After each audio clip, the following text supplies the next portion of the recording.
തൊട്ടടുത്ത് നിൽക്കുന്നയാളെ പോലും മറയ്ക്കുന്ന കഠിനമായ പുകപടലമാണ് ബ്രഹ്മപുരം ദൗത്യത്തെപ്പറ്റി പറയുമ്പോൾ ശ്രുതിക്ക് ഓർമ്മ വരുന്നത്.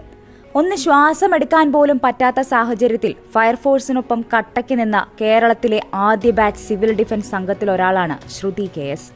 അധ്യാപിക, എഴുത്തുകാരി, മാധ്യമപ്രവർത്തക എന്നതിനപ്പുറം ഏത് ദുരന്തമുഖത്തും ഏത് പാതിരാത്രിയിലും സ്വന്തം ജീവൻ മറന്ന് ഓടിയെത്താൻ മനസ്സുള്ളയാളാണ് തൃശൂർ ഗുരുവായൂർ സ്വദേശിനി ശ്രുതി KS.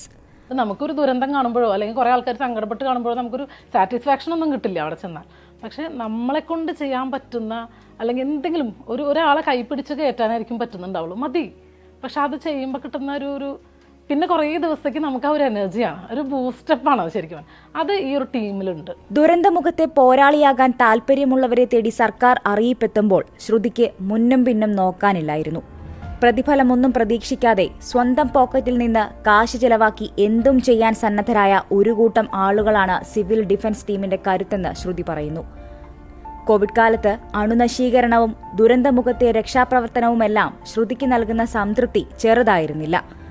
ഒരു ഗുണവുമില്ലാത്ത ഇത്തരം കാര്യങ്ങൾക്ക് വേണ്ടി എന്തിനാ സമയം കളയുന്നതെന്ന് ചോദിക്കുന്നവരോട് വെറുതെ ജീവിച്ചു മരിക്കാൻ താല്പര്യമില്ലെന്നാണ് ശ്രുതിയുടെ മറുപടി.